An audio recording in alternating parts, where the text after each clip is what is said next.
If prayer is the ultimate act of connection with God, why do so many people feel nothing when they pray? This question reveals a paradox that has haunted spiritual seekers for centuries. The body can bow, the tongue can recite, and yet, deep within, there may be silence. Not the silence of peace, but of distance. Many who practice devotion regularly confess to a quiet sense of disconnection. The motions continue, but the meaning fades. This is not a modern issue alone. Centuries ago, the philosopher and theologian Abu Hamid Al-Ghazali examined this same phenomenon. He described it as a crisis of presence, a state in which the outward form of worship survives, but the inner life of consciousness disappears. In this lecture, we'll explore why the soul feels empty even during acts of worship, what Al-Ghazali identified as the root cause, and how both psychology and neuroscience today echo his timeless insight that worship without awareness is sound without meaning. To understand this emptiness, we must look first at the way modern attention operates. In the age of constant stimulation, our minds are fragmented. The average person checks their phone dozens of times a day. The brain's default mode network, which handles self-referential thought, loops endlessly between worries, memories, and future projections. When this loop dominates, the mind becomes disconnected from the present moment, even during prayer. Psychologists describe this as automatic behavior mode. The brain executes learned patterns without conscious engagement. Just as one can drive home without recalling the journey, one can perform a ritual while mentally elsewhere. From a neuroscientific perspective, this automaticity leads to what researchers call spiritual desensitization, a subtle emotional numbness caused by repetitive action without renewed meaning. Neural pathways form, but they no longer activate emotional or reflective centers. The act remains, but the inner experience collapses. Hence, worship becomes performance, not perception. The question is not whether prayer is powerful. It is why we are too distracted to experience its power. To find a rational solution to this disconnection, we turn to one of history's most rigorous thinkers, Al-Ghazali, philosopher, theologian, and reformer of Islamic thought. After achieving great prestige as a professor in Baghdad, Al-Ghazali entered a profound personal crisis. Despite mastering theology and philosophy, he felt spiritually hollow. His words had authority, but his heart felt lifeless. In his autobiographical work, Deliverance from Error, he described being unable to teach or even speak, realizing that knowledge without inner presence had become a form of vanity. This turning point led him to redefine religion not as a system of doctrines, but as a science of consciousness. His masterwork, Ihya Ulum, The Revival of the Religious Sciences, became a manual for integrating rational thought with spiritual psychology. He treated the heart not as a metaphor, but as a real locus of cognition, an inner faculty of awareness that determines the quality of all experience. For Al-Ghazali, prayer without inner participation was not worship, it was a body without a soul. Al-Ghazali's first major insight concerns what he calls the illusion of mechanical worship. He distinguishes between the outer form and the inner reality of every act. The outer form is motion and speech. The inner reality is attention and understanding. When an action loses its inner awareness, it becomes hollow, an imitation of meaning rather than meaning itself. He argues that the value of worship lies not in repetition but in cognition, in knowing who is being worshipped and why. This rational knowledge transforms behavior into intention. From a psychological standpoint, Al-Ghazali's view anticipates what behavioral science confirms today. Actions performed without conscious awareness generate minimal emotional or neurological reward.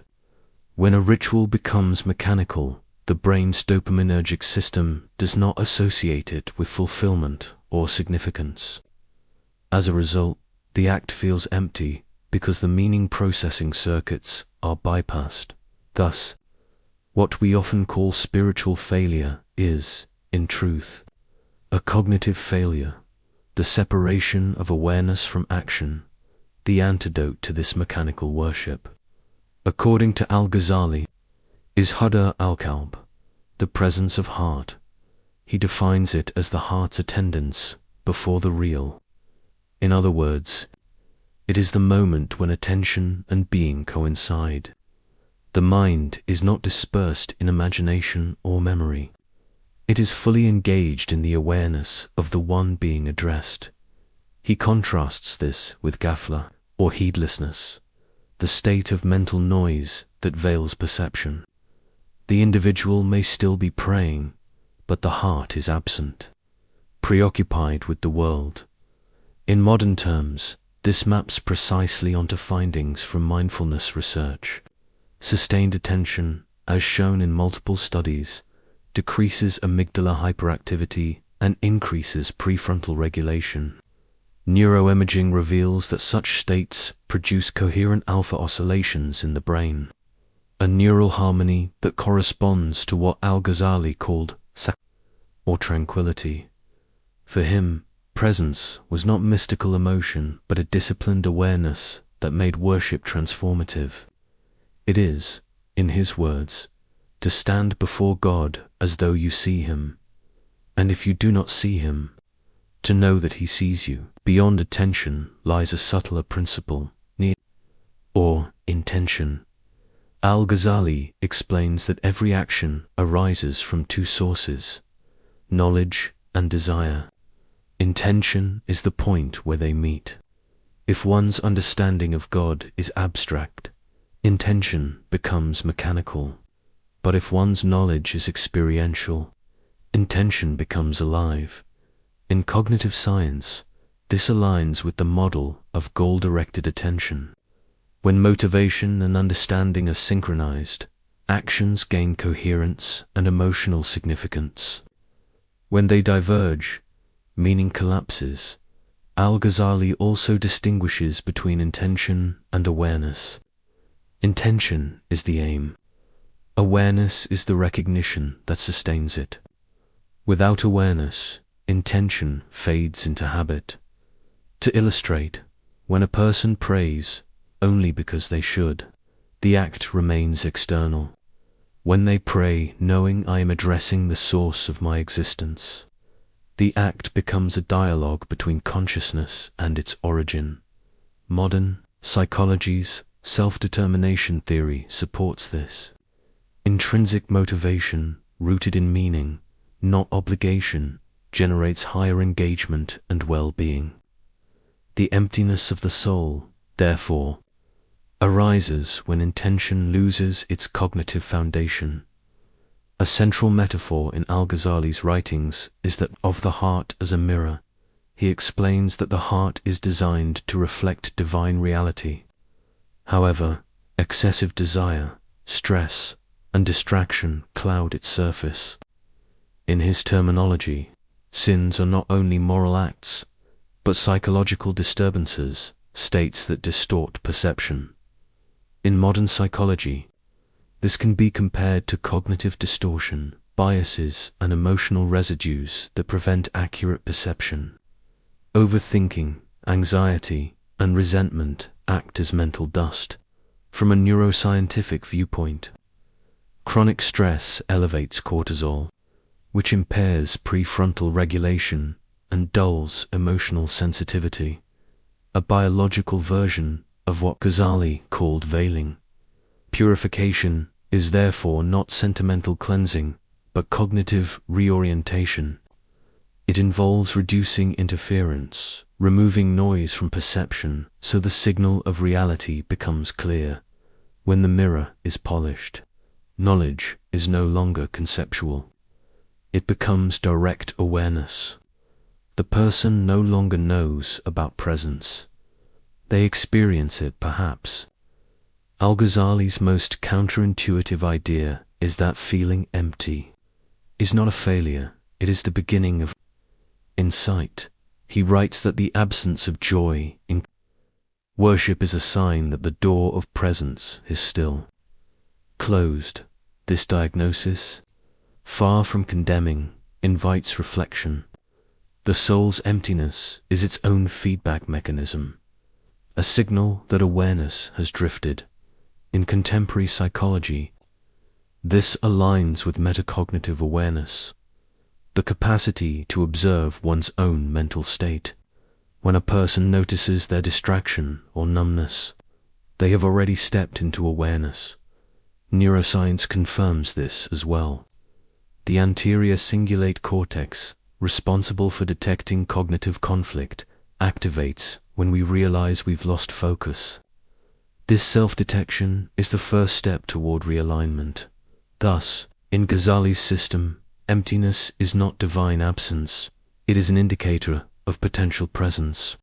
The realization that one is distracted becomes the very doorway to attention. The discomfort you feel in hollow worship is not punishment. It is consciousness knocking to be restored. Translating Ghazali's teaching into practice means treating prayer not as performance, but as training for attention first.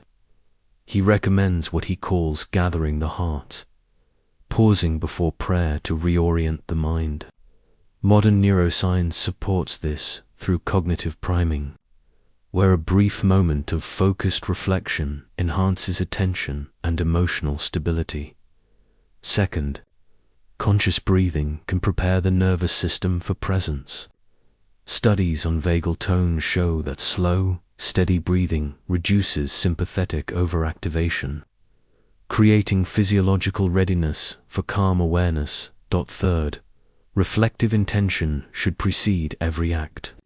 Before beginning prayer, recalling who one addresses and why establishes neural pathways associated with meaning and purpose. This transforms prayer from repetition into dialogue. Fourth, Al-Ghazali emphasizes emotional honesty, acknowledging distraction, fatigue, or restlessness without judgment. In psychology, this is known as acceptance-based regulation. Awareness itself dissolves the resistance that intensifies anxiety. Finally, he extends presence beyond ritual into everyday consciousness, what he terms constant remembrance. In cognitive language, this is attentional continuity, training the brain to remain alert to meaning even in ordinary acts. Presence, he reminds us, is not granted, it is cultivated through repetition, awareness. And sincerity. Al-Ghazali's wisdom leads to a profound yet rational conclusion.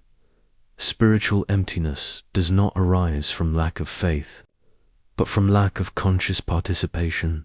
The body performs the ritual. The lips recite, but the attention, the seat of meaning, is absent. When intention, awareness, and purification converge, worship transforms from obligation into realization.